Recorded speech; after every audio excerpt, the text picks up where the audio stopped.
அமருக்கு போக வேண்டும். பாண்டுவன் புதல்வனான பற்குண தன்னை என்ற நீண்டதோ வானத்தார அவன் நிலைகளங்கிடவே செய்வேன். சரியா? இந்த உடல்நல சரியில்லைன்னா எதுவுமே செய்ய முடியாது. ஆமா, உண்மைதான். ஆனால் இந்த நேரம் என்ன நேரம்? இரவு நேரம். நீ சென்று ஓய்வெடுத்துக்கொள். ஆனால் அந்த அர்ஜுனனுக்கு ரதசாரதி யார் வராங்க? கண்ணன் வருகிறான். அதை விட சிறந்த ரதசாரதி எனக்கு வேணும்.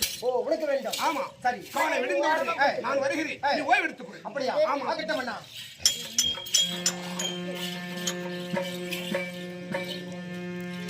அண்ணா, நீ போய் வருவாய். நீயும் நீ போய் வருவாய்.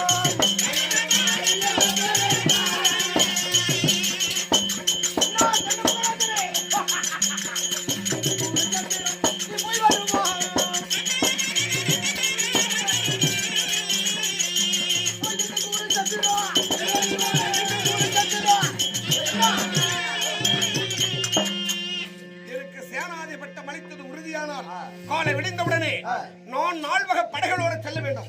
அதற்காக நான் ரதத்தை தயார் செய்தேன். முதலாக ரதத்துக்கு பூஜை போட்டு அதை வணங்க வேண்டும். அதனால முதலாக என்னை வாழ்த்தி நாளை நடக்கக்கூடிய 17ஆம் நாள் தித்திரை படைத்தலைவன் நீயே பாண்டவரை வளைத்து விட்டு வா. போய் சென்று வாங்க.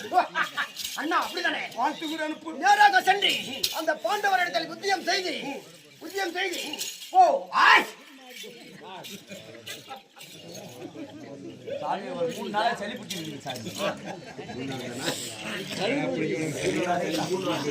தம்பி, இது அவலட்சணமா இருக்குது. எனக்கு சந்தேகம். இந்த பரவா இத பாரு. 4 வகை படைகளுக்கும் நீ தலைவன். நாளை விடிந்தால் குருசேத்திர பூமியிலே அர்ஜுனனை வெற்றி செய்துவிட்டு வெற்றி உமக்கு வீரனாக திரும்ப வருவாய். அண்ணா, 4 வகை படைக்கு தலைவன். உனக்கு சேனாதிபதி கொடுக்கின்றேன். நேராக குருசேத்திரம் சென்று அந்த அர்ஜுனனை போரிட்டு போ. அதுதான் போ.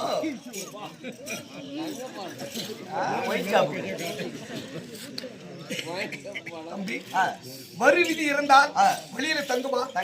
தங்காது. ஏன்னா அவர் என்னமோ சொல்லிட்டாரு, நம்ம பயப்படக்கூடாது. ஏன்னா அவருக்கு என்ன ஒரு தெரியுமா? தன்னோட தம்பிமார்ல 99 பேர்களை பறி கொடுத்து விட்டார். தன்னோட பிள்ளையா இருக்கக்கூடிய 60 பிள்ளைகள் பறி கொடுத்து விட்டார். தன்னோட குறிப்பெரியோர் எல்லாம் மாண்டு விட்டார். சோகத்தினால என்ன சொல்வது, எப்படி சொல்வது தெரியல. தம்பி, அண்ணா, நீ ஓய்வெடுத்து. அப்படியே விடிந்து உடனே நான் வருகிறேன். ஆகட்டும். தம்பி, ஒரு வார்த்தை. என்ன? இன்னைக்கு